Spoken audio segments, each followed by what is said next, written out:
மாண்பு உறுப்பினர் திரு டி ராமச்சந்திரன் அவர்கள்.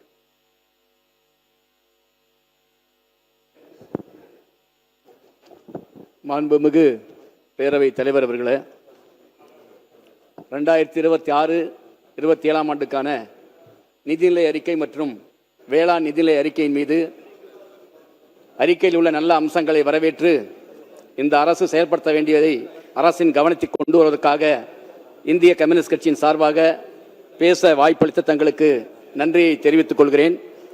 மாண்புமிகு பேரவைத் தலைவர்களே, மணி 3:50 ஆகுது. பசி நேரம். பசி வந்தால் 10 மறந்து போகும்னு சொல்லுவாங்க. 10 மறுக்கிறதுல பொறுமையே இழந்து போகும். அந்த நேரத்தில் அனுமதிச்சிருக்கீங்க. ஆகவே எனக்கு கொடுத்த நேரத்தில் துண்டு இல்லாமல் நீங்கள் பார்த்துக்கொள்ள வேண்டும் என்று கேட்டுக்கொள்கிறேன். ஆமாம், துண்டு படாமல். மாண்புமிகு பேரவைத் தலைவர் அவர்களே, இதே பேரவையில் மாற்றான் தோட்டத்துக்கு மல்லிகைக்கும் மனமுன்று என்று இதே பேரவையில் பேரறிஞர் அண்ணா அவர்கள் குறிப்பிட்டார். அதாவது திராவிட முன்னேற்ற கழக ஆட்சியில் கொண்டு வந்த காலை உணவு திட்டம், அது பள்ளி மாணவர்களுக்கு பயனுள்ள திட்டம் என்பதால் இந்த அரசு அந்த திட்டத்தை நீட்டித்திருப்பதும், அதே போல அம்மா உணவகங்கள் அதிமுக ஆட்சியில் கொண்டு வந்தாலும் அது ஏழை மக்களுடைய பசியை போக்குகின்ற திட்டம் என்பதால் இந்த திட்டங்கள் தொடரும் என்று அறிவித்திருப்பதை வரவேற்கிறேன்.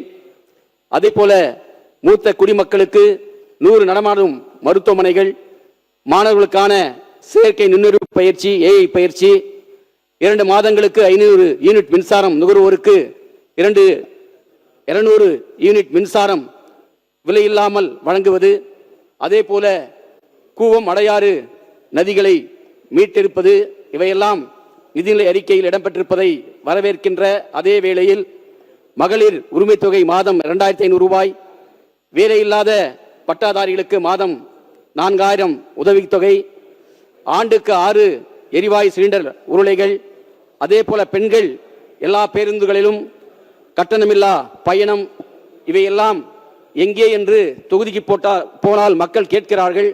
ஆகவே நம்முடைய நிதியமைச்சர் அவர்கள் இதுக்கு எப்போது நிதி ஒதுக்குகிறார் என்பதை தெரியப்படுத்த வேண்டும் என்று கேட்டுக்கொள்கிறேன். மாண்புமிகு பேரவை தலைவர்களே, அதாவது நம்முடைய அரசு தனியார் கூட்டுவினை, அதாவது பிபிபி, பப்ளிக் பிரைவேட் பார்ட்னர்ஷிப், அதாவது அரசு துறைகளில் தனியாரை ஊக்குவிப்பது தவிர்க்க வேண்டும். ஏனென்றால் அதனுடைய லாபம் முழுக்க அரசுக்கே போய் சேரும். குறிப்பாக மாநில விடுதி மேம்பாடு, நகர்ப்புற மேம்பாடு, மின் பகிர்மான பாதை அமைத்தல், போக்குவரத்திலே மொத்த செலவினத்தை இன்றைக்கு தனியாருக்கு ஒப்படைப்பதை இந்த அரசு திரும்ப பெற வேண்டும் என்று இந்த நேரத்தில் நான் பணிவோடு கேட்டுக்கொள்கிறேன். அதே போல இன்றைக்கு நம்முடைய சேலம் மாநகராட்சியில் குடிநீர் விநியோகத்தை சுவிஸ் என்ற ஒரு பன்னாட்டு நிறுவனத்துக்கு வழங்கப்பட்டிருக்கிறது. இது வெளிநாடுகளிலே விரட்டடிக்கப்பட்ட ஒரு நிறுவனம். இந்திய அரசியலமைப்பு சட்டத்தின்படி கல்வி, மருத்துவம், குடித்தண்ணீர் வழங்க வேண்டியது அரசுடைய பொறுப்பு. ஆகவே இன்றைக்கு அரசு டாஸ்மாக் கடைகளை நடத்துகிறது. ஆனால் குடிநீர் விநியோகத்தை இன்றைக்கு தனியார் நிறுவனத்துக்கு வழங்கி இருக்கிறது. ஆகவே அரசே, அதாவது சேலம் மாநகராட்சிக்கு அந்த குடிநீர் விநியோகம் செய்வதை அரசு உறுதிப்படுத்த வேண்டும் என்று இந்திய கம்யூனிஸ்ட் கட்சியின் சார்பாக நான் கேட்டுக்கொள்கிறேன். அதே போல இன்றைக்கு தனியார் பேருந்துகளில் அதனுடைய உரிமையாளர்கள் அரசே அறிவிக்காமல் கட்டணத்தை உயர்த்தியிருக்கிறார்கள். 9 ரூபாய் என்றால் ரவுண்டாக 10 ரூபாய் கட்டணம் வசூலிக்கிறார்கள். 26 ரூபாய் என்றால் 30 ரூபாய் அந்த கட்டணத்தை வசூலிக்கிறார்கள். அதனால் பொதுமக்கள் பெரிய அளவுக்கு பாதிக்கப்படுகிறார்கள். ஆகிய நம்முடைய போக்குவரத்து அமைச்சர்கள் அந்த அதிகமாக கட்டணம் வசூலிக்கின்ற தனியார் பேருந்து உரிமையாளர்களை கட்டுப்படுத்த வேண்டும், நடவடிக்கை எடுக்க வேண்டும் என்று இந்த அவையிலே நான் கேட்டுக்கொள்கிறேன். அதே போல இன்றைக்கு அரசின் பல்வேறு துறைகளில், குறிப்பாக உள்ளாட்சி அமைப்புகள், நகர்ப்புற உள்ளாட்சி அமைப்புகளில் பணியாற்றக்கூடிய தூய்மை பணியாளர்கள், ஓஎஸ்டி ஆபரேட்டர்கள், அதே போல மருத்துவம், மக்கள் நல்வாழ்வுத்துறையிலே பணியாற்றக்கூடிய மருத்துவர்கள், செவிலியர்கள், ஆசா பணியாளர்கள், போக்குவரத்து ஊழியர்கள், மின்சார ஊழியர்கள், டாஸ்மாக் பணியாளர்கள், அதே போல சமூக நலத்துறையிலே பணியாற்றக்கூடியவர்கள் எல்லாம் கடந்த 15-20 ஆண்டுகளாக ஒப்பந்த அடிப்படையில், அவுட்சோர்ஸ் அடிப்படையில் இன்றைக்கு பணியாற்றி கொண்டிருக்கிறார்கள். 480 நாட்கள் அரசு துறையிலே பணியாற்றினால் அவர்களை பணி நிரந்தரம் செய்ய வேண்டும் என்று சட்டம் இருக்கிறது. ஆனால் இன்றைக்கு 15-20 ஆண்டுகளாக பணியாற்றக்கூடியவர்களை இதுவரை இன்றைக்கு பணி நிரந்தரம் செய்யப்படாமல் இருக்கிறது. நம்முடைய தாவேக அரசு கூட நாங்கள் ஆட்சிக்கு வந்தால் 5 ஆண்டுகள் பணியாற்றியிருந்தால் பணி நிரந்தரம் செய்யப்படும் என்று அறிவித்திருக்கிறார்கள். ஆகவே படிப்படியாக அவர்களை பணி நிரந்தரம் செய்ய வேண்டும் என்று இந்த நேரத்தில் நான் கேட்டுக்கொள்கிறேன்.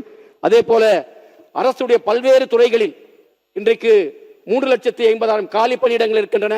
அதனால் இன்றைக்கு அரசு பணிகள் ஸ்தம்பித்து போயிருக்கின்றன. ஆகவே அந்த அரசு காலி பணியிடங்களை படிப்படியாக இந்த 5 ஆண்டு காலத்தில் இந்த அரசு நிரப்ப வேண்டும் என்று கேட்டுக்கொள்கிறேன். அதே போல தனியார் நிறுவனங்களுக்கு இன்றைக்கு நம்முடைய சிப்காட் அதே போல டிட்கோ மூலியமாக நிலங்களை கொடுக்கிறோம், அதாவது மின் சலுகையை தரோம், தண்ணீரை கொடுக்கிறோம். ஆனால் அந்த தனியார் நிறுவனங்கள் அதாவது நிலம் கொடுத்த அந்த உள்ளூர் மக்களுக்கு வேலை வாய்ப்பை கொடுக்காமல் வெளி மாநிலங்களைச் சேர்ந்தவர்களுக்கு வேலை வாய்ப்பு தருகிறார்கள். இன்றைக்கு மகாராஷ்டிராவில், ஆந்திராவில் அந்த தனியார் நிறுவனங்களிலே இடஒதுக்கீட்டை 90% அந்த உள்ளூர் மக்களுக்கு வேலை தர வேண்டும் என்ற சட்டத்தை கொண்டு வந்திருக்கிறார்கள். நம்முடைய அரசும் அந்த சட்டத்தை நிறைவேற்ற வேண்டும் என்று இந்த நேரத்தில் நான் கேட்டுக்கொள்கிறேன்.